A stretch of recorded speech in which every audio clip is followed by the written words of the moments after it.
Тили-тили бом, закрой глаза скорее. Кто-то ходит за окном и стучится в двери.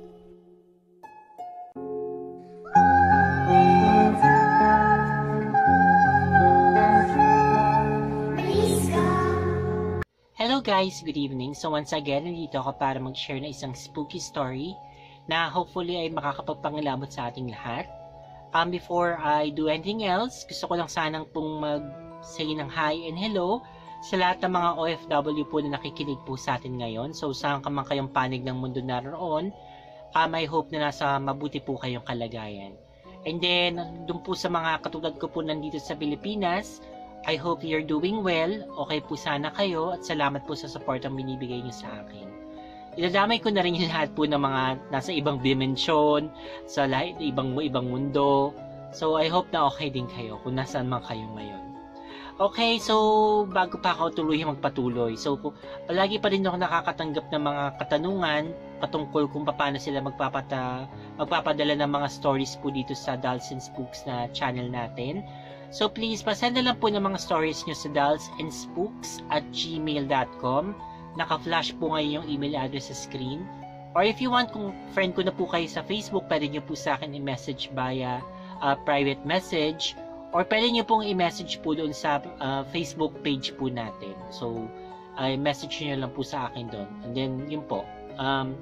One of these days po, babasahin ko po ang inyong kwento. So, definitely babasahin ko po lahat ng kwentong sinabit po sa akin. Basta po, be patient lang po. Okay, ngayon po, ang kwento po napili ko po na ilahad sa gabing ito ay galing po sa isa sa mga nagpadala po sa atin dati na rin ng mga kwento. So, isa po siya sa mga active na senders po natin. So, siya po si Kyla. So, hello Kyla. Maraming salamat sa pag-share po ng kwento mo. And then actually, yung isa sa mga kwentong pinadala niya, hindi po talaga niya experience. Experience po ng isang kaibigan niya na parang nung nalaman niya na si Kyla ay sisend ng mga kwento niya. So, naging interesado rin siya. Okay, so ayun. Ang gusto ko pong sanang batiin din yung pong person na yon. So, ang friend po niya is si Ariel Cabillesuga. Okay, so hi Ariel. So, I heard na gusto mo nga talaga marinig yung kwento mo. So, ito na po yung kwento. So, natuwa naman ako dun sa iyong kwento. At alam kong matutuwa rin po yung mga viewers po natin dito sa Dolls and Spooks. So, without further ado, please sit back, relax, and enjoy. Hello Dolls and Spooky Fires. Hello Sir Clark.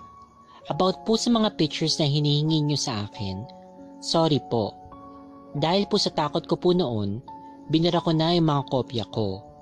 Tinanong ko rin yung mga kasama ko sa pictures, pero binura din daw nila yung mga kopya nila. Pasensya na po kung wala po akong mababahaging mga larawan. This time, I want to share a story about my lola. Tulad po ng sinabi ko sa mga nauna kong kwento, napilitan po kasi mag-abroad si mama para mabuhay kaming magkapatid. Kaya ang grandparents na po namin ang nag-alaga sa amin. Nang mabedridden po ang lola ko, napilitan akong bumalik ng Japan upang makatulong kay mama sa gastusin sa bahay. Madali lang naman po kami magpabalik-balik dahil nakapangasawa na si mama ng Hapon. Kaya yung Hapon po ang kumukuha sa amin. Masakit man sa loob ko na iwan ang lola ko, wala naman po kaming magagawa.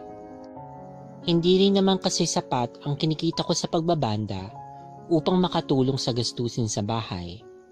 Lalo na at nag-aaral pa ang kapatid ko. Huminto din po ako para makabawas sa gastusin sa bahay. Bago ako umalis, niyakap ko muna ang lola ko at sinabing, "Inang, saglit lang po ako doon ha. Hintayin niyo po ako." Sabi ko habang nakayakap sa lola ko. Umuungol din naman siya na para bang sinasabing, "Oo, apo, maghihintay ako." Dahil doon ay iyak ako ng iyak bago tuluyang makaalis ng bahay. Bago ako kunin ulit ni mama sa Japan, may balak na kaming ibenta ang dati naming bahay. Gusto kasi nila mama na sa baryo na lang kami tumira. Mas tahimik daw kasi doon at para mas malapit sa mga pasakahan.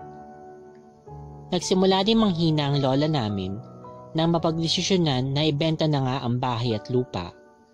Mana niya kasi yon sa mga magulang din niya. Kaya sa palagay ko, ayaw talagang ibenta ni Inang ang bahay at lupang yun. 3 months ang visa ko sa Japan at paminsan-minsan tumatawag ako sa kapatid ko upang makausap o marinig ang boses ng lola namin. Si Inang ang unang-unang pumuri ng boses ko nung una niya akong marinig na patagong kumakanta. Alam ko kasi na hindi naman talaga kagandahan noon ang boses ko, kaya nahihiya akong may makarinig. Pero si Inang, siya yung nagpalakas ng loob ko, kaya pag tumatawag ako sa kanya, ay kinakantahan ko siya. Alam kong napapasaya ko siya. Ramdam ko sa mga ungol na ginagawa niya. Fast forward. Umuwi ako ng bahay galing trabaho. Nagtaka ako kasi hindi ako pinansin ni Mama nung nag-greet ako sa kanya. Tumango lang siya sa akin. Ipinagsawalang bahala ko na lang din dahil naisip ko baka kako pagod lang din siya. Pumasok ako ng kwarto at hindi ko namalaya na sumunod din pala sa akin si Mama. Nagulat ako nang bigla siya nagsalita mula sa likuran ko. Anak, i-ready mo na ang mga gamit mo. Uuwi na tayo sa Pinas sa Sabado. Plano sana namin mag-extend ng visa ko kahit 1 buwan lang. Pero kung sakali mang hindi matuloy, ay sa Sabado na nga ang uwi ko. Ang ipinagtataka ko lang ay kung bakit sasama sila Mama. Ah, ganun ba Ma? Pero bakit pati ikaw uuwi? Tanong ko sa kanya. Nagulat ako nang bigla na lang niya akong niyakap at sinabi niya na, wala na si Inang be. Iniwan niya na tayo. Oh my gosh, para naman ako napako sa kinatatayuan ko. Ramdam ko na yumuyog-yug ang mga balikat ni Mama at alam ko na mga oras na yon ay umiiyak siya. Pero ako hindi ako makaiyak. Nakatulala lang ako. Parang ayaw ko maniwala sa mga narinig ko. Nang kumala si Mama at iniwan ako sa kwarto ko, nakatulala pa din ako. Inang, bakit? Bakit hindi mo ako naantay? Iyon ang natatandaan kong paulit-ulit kong binabanggit. Hanggang sa maya-maya ay biglang may naramdaman akong malamig na bagay sa likuran ko. Ramdam kong yumakap ito sa akin at pamilyar sa akin ang yakap na yun. Madalas yung ginagawa ng lola ko kapag malungkot ako. Tapos bigla niyang hahaplusin ang ulo ko. At ganun nga ang ginawa ng malamig na bagay na yun. Yung luha na kanina ko pa pinipilit na wag ilabas ay unti-unting lumabas sa mata ko. Maya-maya ay humahagulgol na din ako. Tahan na apong, andito na si Inang. Lalo akong naiyak nang marinig ko ang mga boses na yun. Yung mga boses na ang tagal-tagal kong pinanibigan na marinig ulit. Yung boses na nagko-comfort sa aming magkakapatid sa tuwing maririnig namin. At yung boses na kinatatakutan din namin pag may nagagawa kaming mali. Ang boses ng aking lola. Tahan na.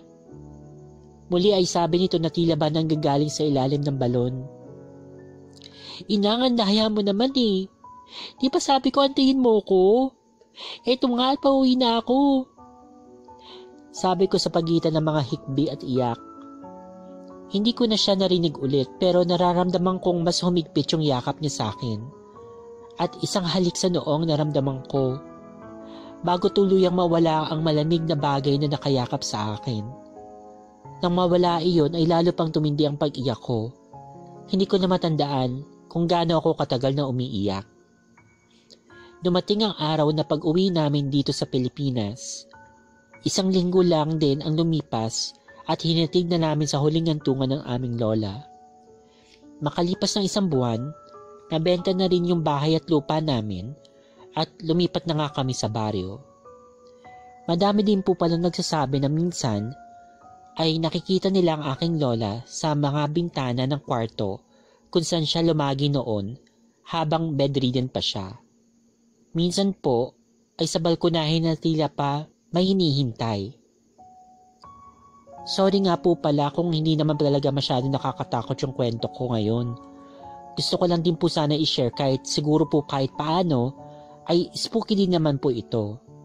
Salamat po sa lahat ng tagapakinig ng Dolls and Spooks at thank you din Sir Clark sa walang sawang pagbabasa. Kyla.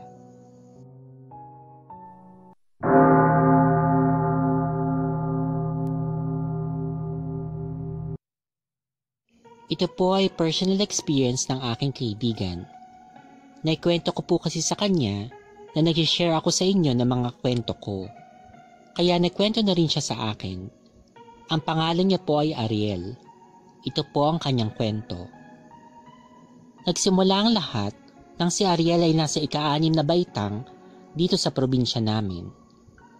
Break time nila noon at dahil whole day na nga ang klase, nag-uuwian pa sila sa sarili nilang mga bahay upang kumain at muling babalik upang maglaro ng konti habang nihintay ang pagpasok nila muli.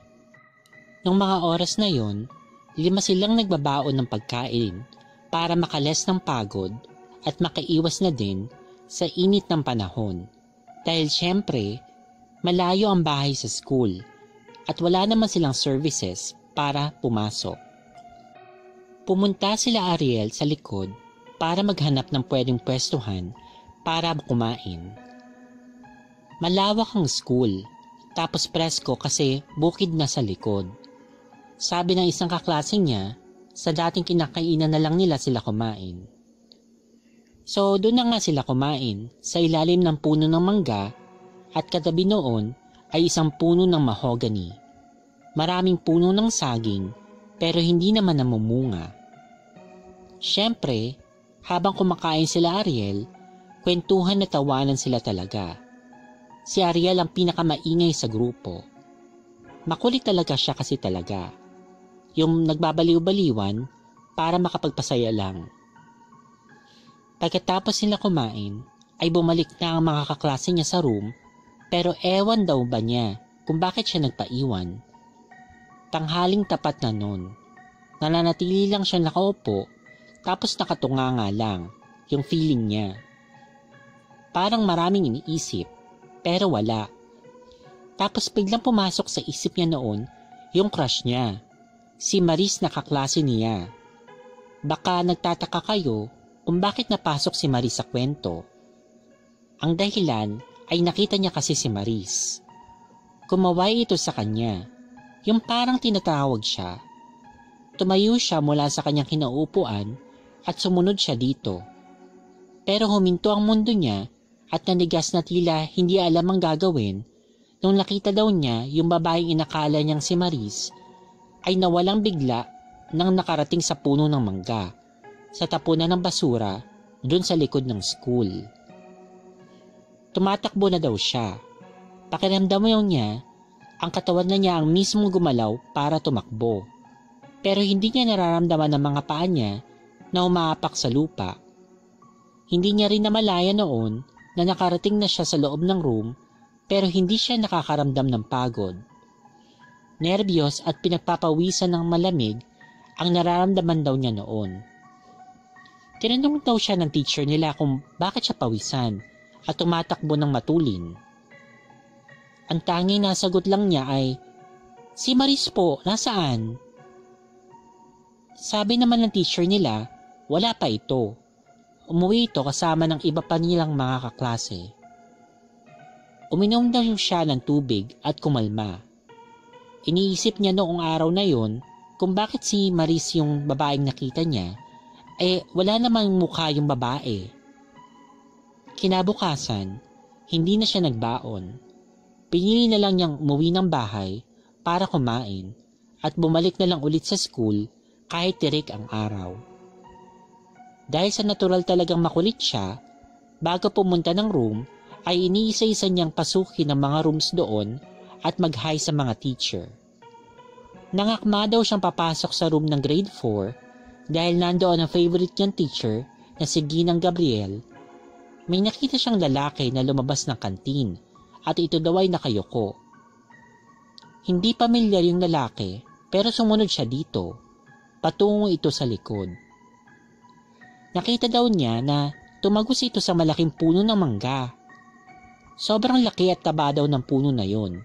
Sa itsura pa lang ng puno ay malalaman mong matanda na talaga ito.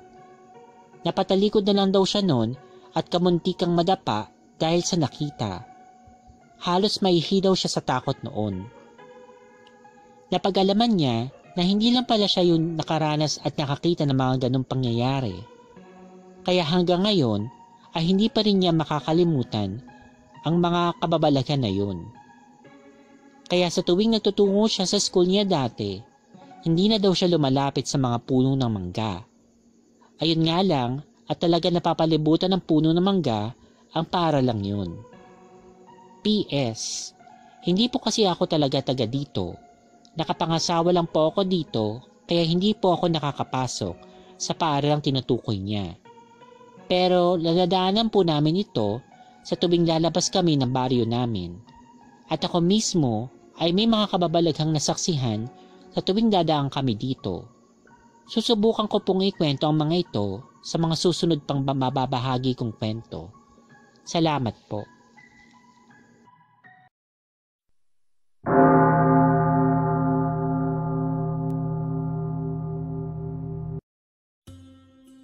Hi Dolls and Spooky Fires. Hello Sir Clark. Napanood ko po na madami po palang mga nasa Japan na tagapakinig dito at sobrang natutuwa po ako. Actually, na-discover ko po ang channel ninyo nung nasa Japan po ako, last May 2018. At nahook nga po ako kaagad sa channel ninyo. And nung napakinggan ko po yung mga lugar na haunted sa Japan, pinaplano ko pong puntahan ang mga yon this year pagbalik ko po doon. And sana din po ay ma-meet ko rin yung mga avid listeners ninyo na taga doon. Anyway, tulad po nila, meron din po akong karanasan na kababalaghan sa bansang yun. Nung pumunta po ako sa Japan upang magtrabaho, dahil nga po may sakit ang lola ko, pumasok ako bilang isang entertainer sa isang umise o bar na pagmamayari ng kaibigan din ng mama ko. Sa totoo lang po, bawal po sana talaga ako magtrabaho doon dahil visiting lang po ang visa ko. Pero marami po sa mga kababayan natin na nakatira doon na kumukuha ng kanilang mga kamag-anak upang magtrabaho din doon na bilang sideline. At dahil nga po hindi legal ang pagtatrabaho ko doon, nag-iingat din po ang bar na mahuli ng immigration. Minsan po kasi ay mga biglang na lang pumapasok na mga immigration officers para po manghuli ng mga bilog or TNT o yung mga walang working visa. Nagkataon din po na madami akong kasamang talents na wala ring working visa. Isang gabi, biglang may nagtimbre sa tensyon namin na may papasok daw na immigration officer nung gabi na yon. Kaya lahat kami mga walang visa ay pinadaan sa likuran. Pinasakay kami ng tensyo or manager sa isang tinted na van. Take note, tinted na nga, may kortina pa. Di lang po ako sure pero ayon sa mga kasama ko, yakuza daw kasi yung amo namin. Alam naman po natin dito sa Pilipinas, kinatatakutan din po ang mga yakuza. Takot na takot ako ng mga oras na yun. Nakakaisang linggo pa lang kasi ako sa trabaho at hindi ko pagamay ang mga kasama ko. Halo-halo ang pumapasok sa aking isip kung saan nila kami dadalhin at kung anong gagawin nila sa amin. Lalo na at hindi ko pa ako masyadong marunong magsalita o makaintindi ng Hapon noon. Mabuti na lamang at may isa kaming nakasama na mas matanda sa akin ng ilang taon at matagal na rin siyang TNT doon sa Japan. Pinakalpa niya ako at sinabi kung saan kami pupunta. Oh, relax ka lang Kyla. Kila Sacho tayo pupunta. Doon safe tayo. Sabi niya Ate Mary Ann. Anong gagawin natin doon ate? Tanong ko naman sa kanya. Wala. Papalipasin lang natin yung oras. Tapos pag maaga pa, at umalis na yung mga taga-immigration, baka pabalikin tayo dun sa umise. Sagot din naman niya sa akin. Hindi na ako ulit nagtanong at nanahimik na lang ako.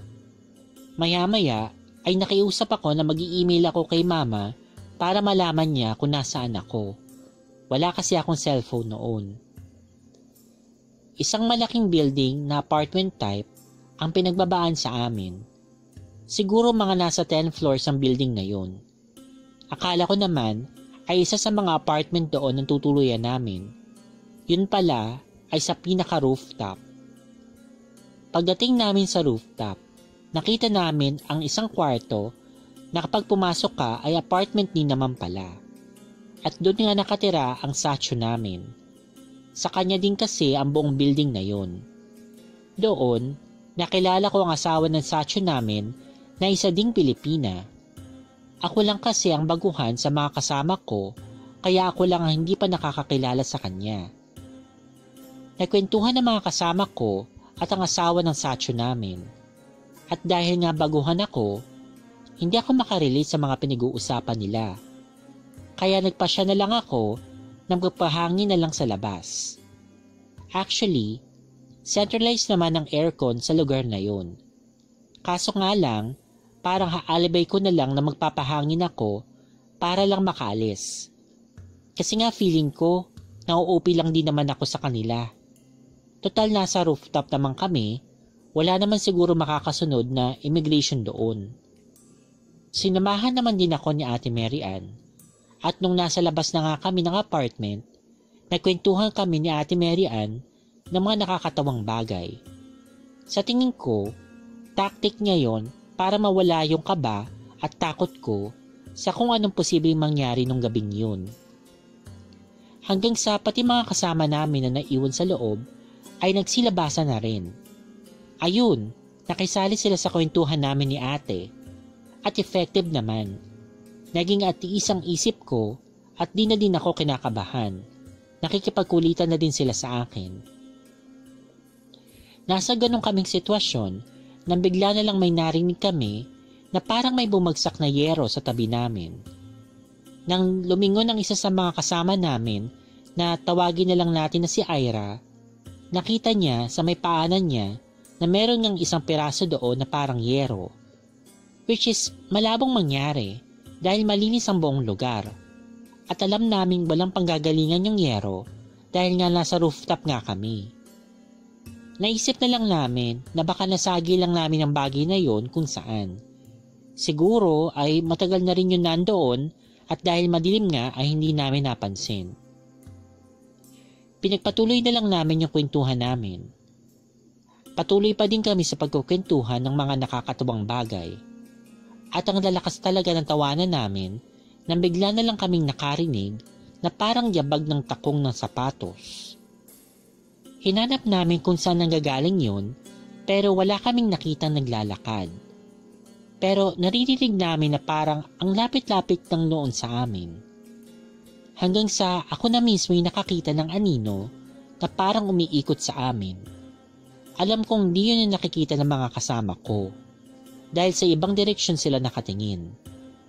At that moment, naramdaman ko na naman na ninigas na naman yung katawang ko at hindi na naman ako makagalaw tulad ng dati. Nagalala ang mga kasama ko dahil naninigas na nga raw ako. Tapos, sinusubukan kong ituro sa kanila yung anino na palapit sa amin pero hindi ko magawa. Alam ata ng anino na nakikita ko siya kaya unti-unti ay lumalapit ito sa akin. Mga isang dipa na lang ang layo niya nang biglang pumunta sa harapan ko si Ate Mary Ann at niyugyug ako. Doon naman ako biglang parang nagising at hinang-hina ako. Nang matauhan na ako ng tuluyan, sinilip ko ang likod ni Ate Mary Ann na kasalukuyang nakaharap sa akin. Wala na yung anino na kanina lamang ay tila papalapit sa akin. Pati ang mga yabag ay hindi ko na rin naririnig. Sa takot, napagpasyahan namin na pumasok na lamang kami sa loob ng apartment. Akala namin tapos ng kababalaghang iyon na naranasan namin kani-kanina lang. Pero nung makalapit na kami sa may pintuan ng apartment, kitang-kita namin na gumagalaw ang doorknob ng pintuan. Ang itsura po pala ng entrance ng bahay ay ganito. Yung pinakalabas po ng pintuan ay salamin ang kabuuan. Kaya kitang-kita po kung sino man ang nasa loob kahit nasa labas ka. Pagpasok mo ay may isa pang pintuan na hindi salamin. At yun yung patungo na mismo sa sala ng bahay. Ayun na nga po, na makita namin na gumagalaw ang doorknob, ay wala namang kaming nakitang tao na nasa loob para galawin yun. Gumagalaw nito na para bang may gustong magbukas ng pinto. Sa una ay mabagal lamang ang paggalaw, hanggang sa pabilis na lang ito na pabilis. Sobrang takot na takot kami sa nakikita namin ng mga kasama ko. Gusto kong sumigaw, pero hindi ko magawa. At tingin ko ay ganon din yung mga kasama ko na ang higpit ng kapit at yung iba yung mayakap na sa akin.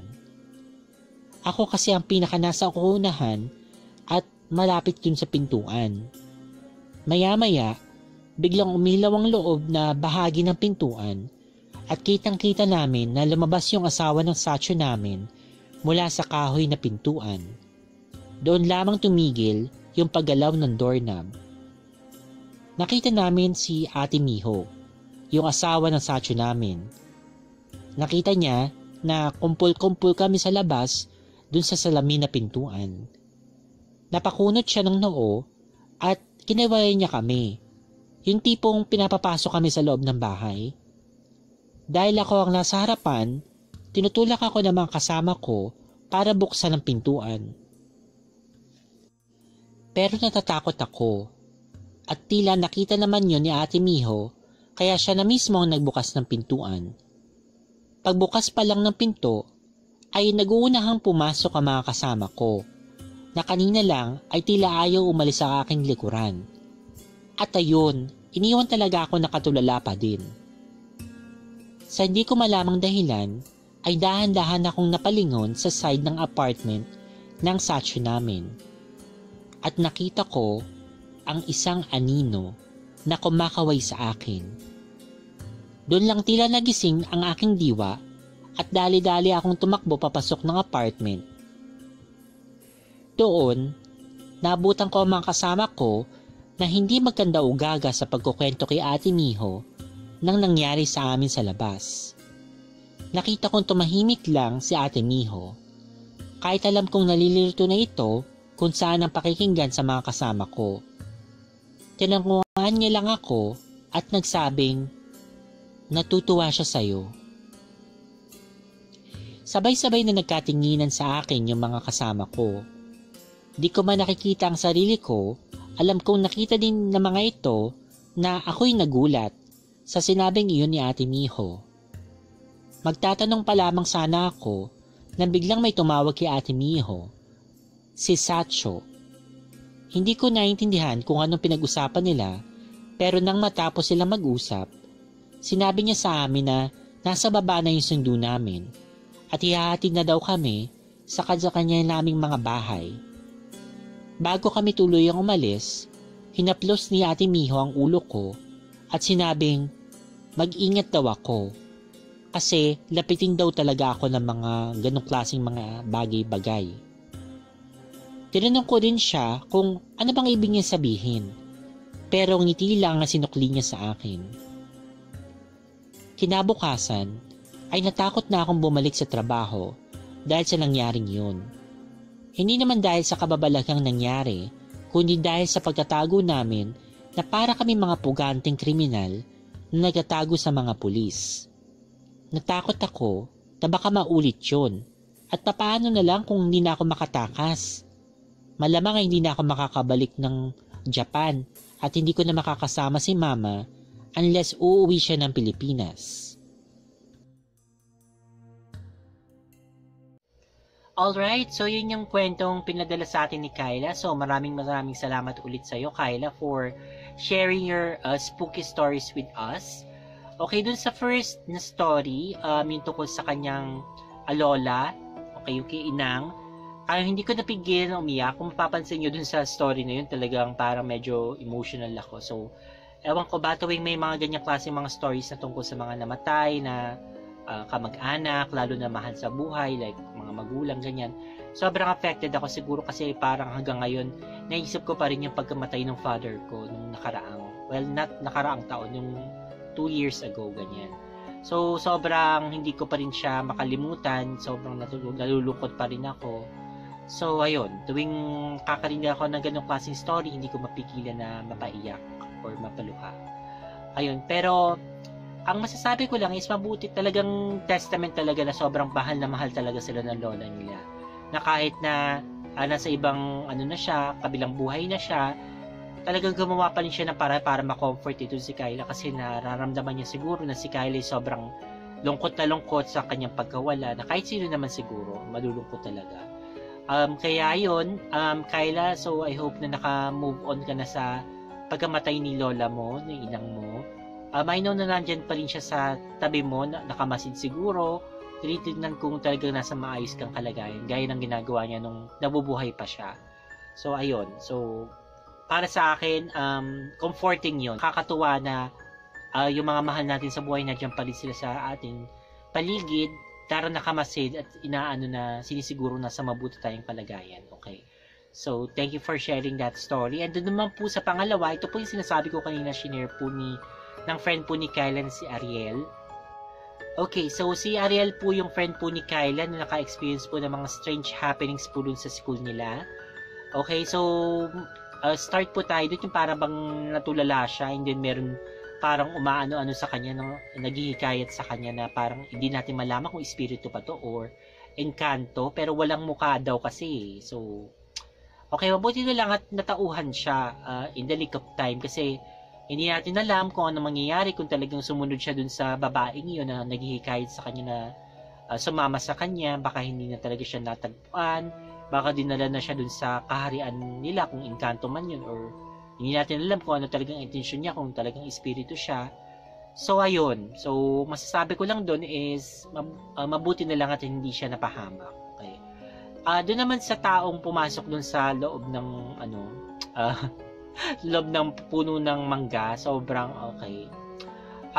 Ewan ko, kung ako siguro mapapatakbo rin talaga ako, hindi ko talaga siya makakalimutan din kasi makakita ka ng ganun. And then, ano kaya to? So, ano kaya yung mga nakikita niya, mga espiritu ba to, mga engkanto? So, sana makapagbigay ka sana ng added information, Kyla. So, although, hindi ka naman talaga nakapunta dun sa mismong school since hindi ka naman dun nag-aral, baka may share pa tong si Ariel sa atin na any information tungkol dun sa school. Ano ba tong lugar na to? So, kaya lang ba siya maraming mga espiritu kasi malapit nga dun sa bukid or medyo ilang yung lugar or may nangyari ba dun kakaiba? Yung mga pinatay ba dun? Baka nung Japanese occupation ginawa siyang garrison. Yung mga, di ba usually ganun naman yung mga kwento na kapag ganyan may mga kababalaghan is either naging garrison siya dati tapos or ganyan or basta may mga karumal-dumal na nangyari doon or whatever. So yun. So sana Kyla makapag-share ko pa ng information about that. And then with regard naman dun sa third story tungkol dun sa Japan na si Kyla. Okay. So hindi mo naman nalaman kung ano bang nangyari dun sa anino na yon, sa taong anino na yon. So kasi parang kilala siya noong asawa noong nung ano man tawag doon. Nakalimutan ko yung term niya para dun sa ano na yun. Ito, nakaharap pwede ko palang basahin. Ano ba yun? Si Miho, okay. Si Sacho, okay. Sacho. So, Sacho, nalaman niyo ba kung ano yung meron dun sa anino nyo? Kakilala ba yun ng mga ni Miho at saka ni Sacho, yung mga boss ninyo? Ano bang storya doon? Bakit may anino? Bakit may ano? Parang medyo creepy. Alam niyo naman, parang nabanggit ko na rin before sa isang mga ibang videos ko na isa sa pinakakatatakutan ko siguro yung mga shadow people. Okay? Lalo na kung may mga pulang mata yung ganyan. Diyos ko, kinikilabutan talaga ako. Sana wag ako makakita ng ganon. Basta, kinikilabutan ako. Hindi ko maintindihan kung bakit. Okay? So, ayun. Yun ang masasabi ko tungkol doon. Sana malaman natin yung storya tungkol dun sa taong anino na yun, kung bakit siya nagpapakita, baka anong meron dun sa kanya. And then parang nakakatuwa, no? Parang ewan ko kung friendly ba siya, pero kumakaway-kaway siya ng ganyan doon kay Kyla. Pero parang ewan ko. Siguro kung nakakaramdam ng takot si Kyla, so malamang may nagbibigay talaga ng malevolent na presence itong si or feeling yata si taong anino, si shadow person. Okay. So, anyway, so hindi ko gugustuhin na ma-meet pa yung taong yun. Alright, so ngayon naman po, babatiin ko naman po yung mga nakita ko po nag-comment dun sa pinaka-latest po natin na video. And by the way, guys, so please, kung gusto po ninyo sumali po dun sa challenge po natin, yung mga makakatulong po na mag-recruit po ng 10 people. No, not 10 people. So, 10 people na recruit ng mga maraming bagong subscribers ito sa channel natin. Okay, so by the time na maging 10k na po itong subscribers natin, so mamimigay po kami ng t-shirts. Okay, so limited edition po siya. Hindi po siya yung votan po natin ng mga t-shirt. Okay, so iba po yung itsura po ng t-shirt na yon. Special po siya. And then nagpapaprinta po ako ng t-shirt na ganon para meron po ako mapakita sa inyo kung ano po magiging itsura niya in actuality. Okay, para po maging incentive din siguro sa inyo para po mag-refer po kayo ng mga subscribers. So please guys, please, sana tulungan nyo talaga ako na magkaroon po ng 10k na subscribers. And then, bakit tayo mag-stop sa 10k? So of course, mas maraming subscribers, mas maganda. Pero yun nga po, so sana po matulungan nyo po ako, paki-inform naman po yung mga kaibigan nyo, mga relatives, o kung sino man, na mag-subscribe naman po dito sa channel natin, sa Dolls and Spooks. Lalo na kung mahilig po sila sa mga kababalaghan, sa mga paranormal, sa mga misteryo. Ayun po. So, sana po ay paghihingi po, katulungan nyo po sana ako para dumami pa po tayo. Okay, and then yun po, babatiin ko na po ngayon yung mga nakikita ko pong nag-comment dun sa video po natin na sinare po ni Sak. Okay, yung pong ginayumang aswang. So, gusto ko po sana magpasalamat at magsabi ng thank you. Wow, magpasalamat at magsabi ng thank you.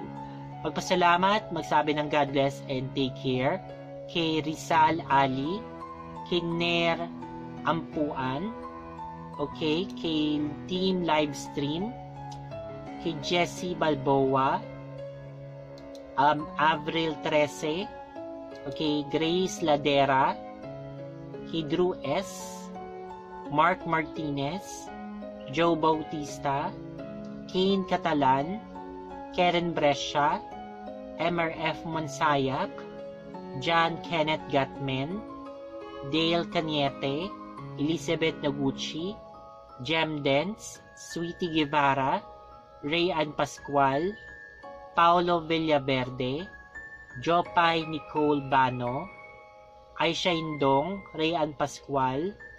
Happy birthday po pala kay Rayan Pascual. So, may comedy pa nangyari. So, mayroon pa kasing ibang Rayan dun sa group chat namin. Akala ko siya yun. Yung iba palang Rayan to. Okay, so hi and happy birthday kay Rayan Pascual. Si Rose Fetalino, si Richelle Luces, hello. Sally Inusuka, Jennifer Umayan, Rads Tampugaw, Chriselle T. Torres, Jeneline Iancovangelo,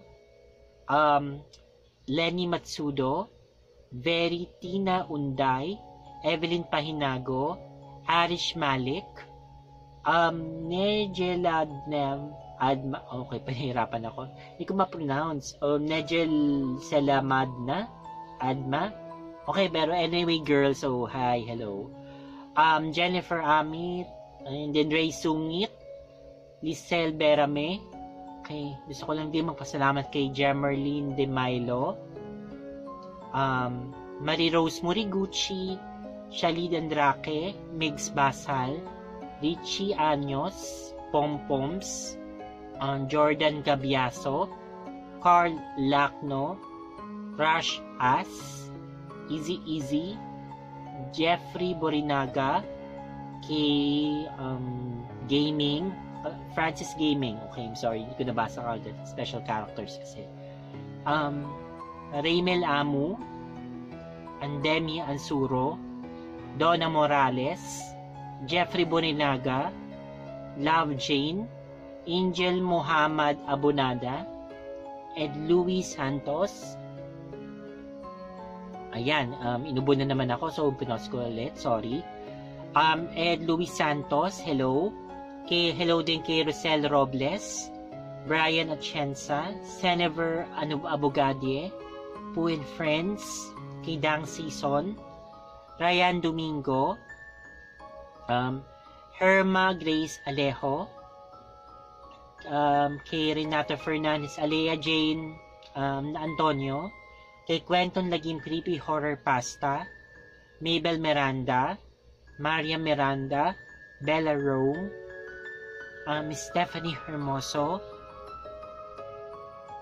Okay, gusto ko rin magpasalamat kay Maria Victoria Mercado Gonzalez, Beverly Casas, Mark Martinez, Nikki Alera, Eleanor Elaine Minguez de Guzman, Army Ovejas, No Name Girl, April, hello, kay Bleeded Heart, Alina Ventura, Richel Luces, Grace Garces, Jean 14344, Macraton Tagalog Horror Stories, Marife Carberto, Nershana Tonay, Roxanne Mejovero, Diane de la Peña, kay Stephanie Berondo, John Kenneth Gatmen, Ben-Hur Ludlum, Cheryl May Cabaron, Joko Shi, Joan Patagok, Tots Marie, Irene Akisalas,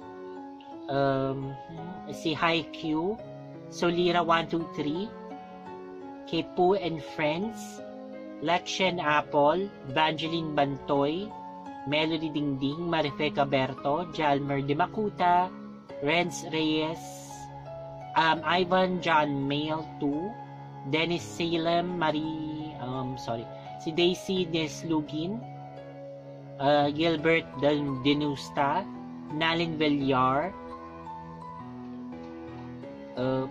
sino pa ba? Si Gilbert, si Arlene Bebs Chongson, Chris Kabungkal, Lisel Berame, Brian Alguso, Jom Sigwa, Armando Bakayan, hindi ko ma-pronounce sa kanyang kasi naka-Japanese characters, Jalmer De Macuta, Lauren Reyes, Shin Atienza,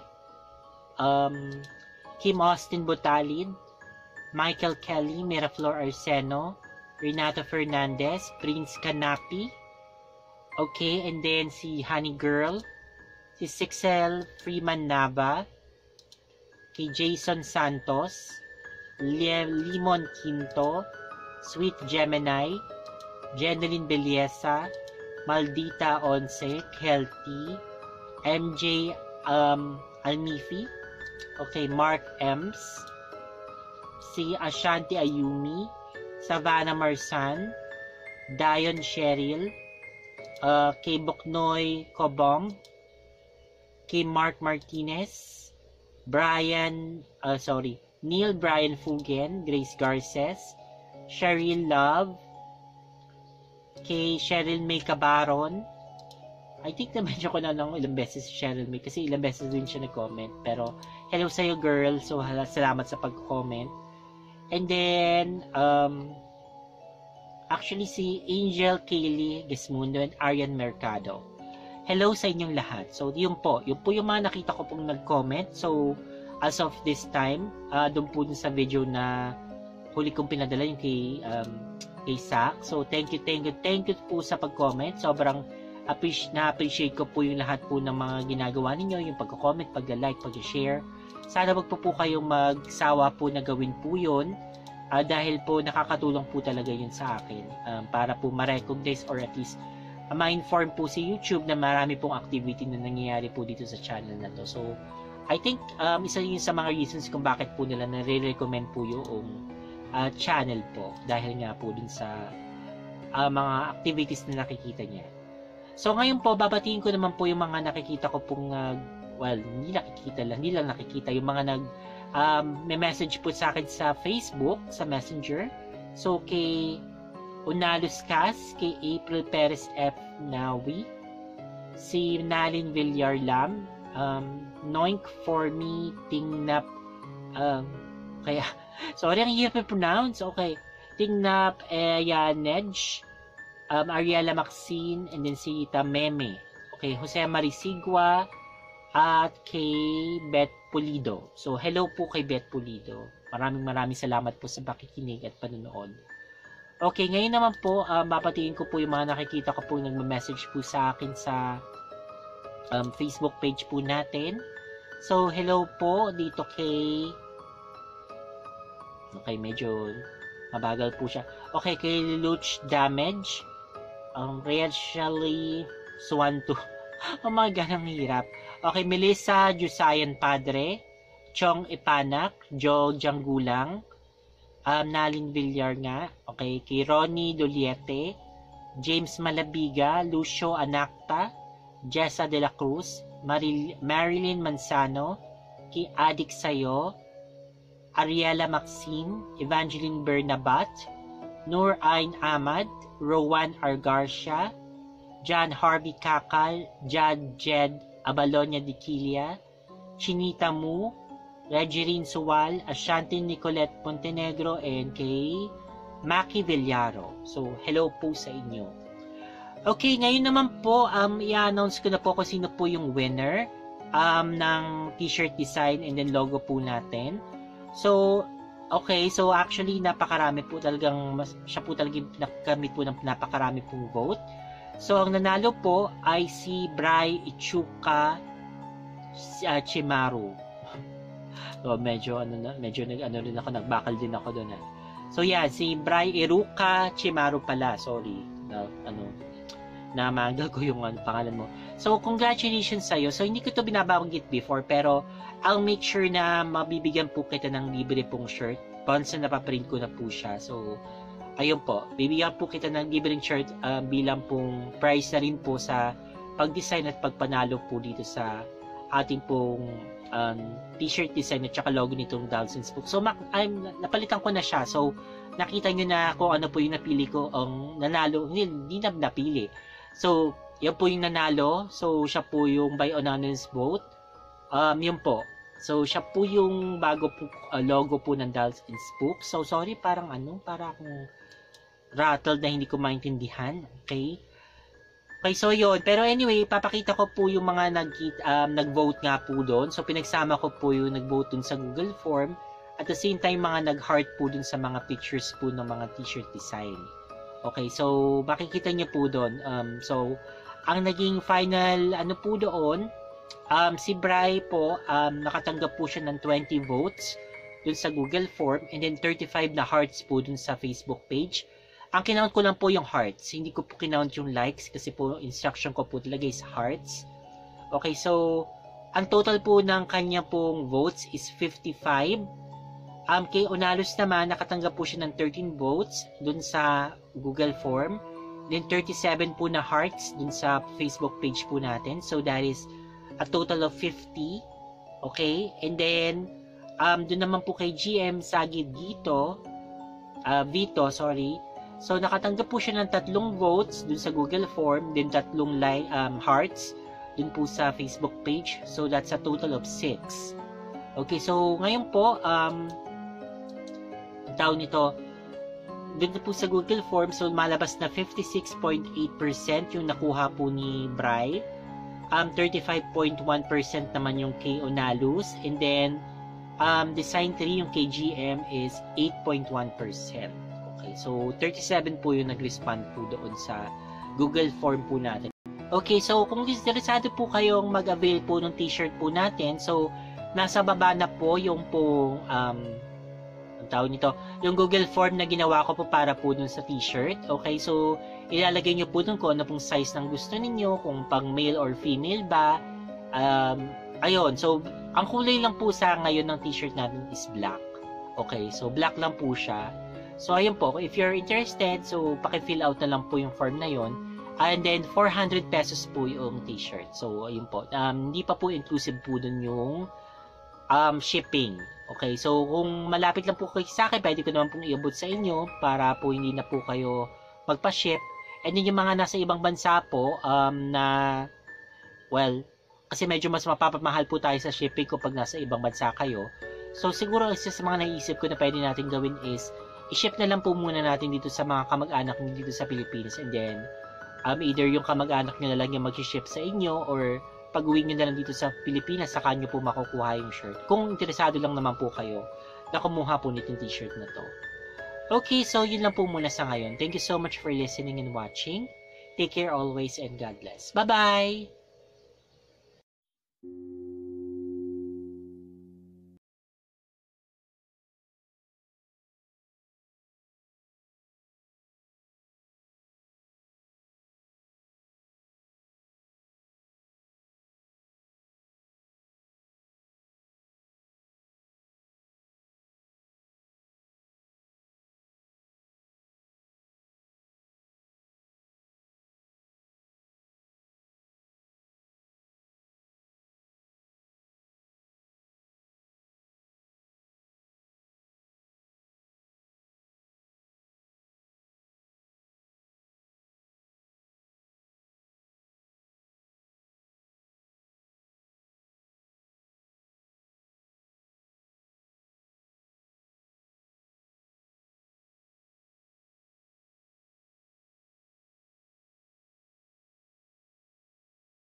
Story na gusto mong i-share?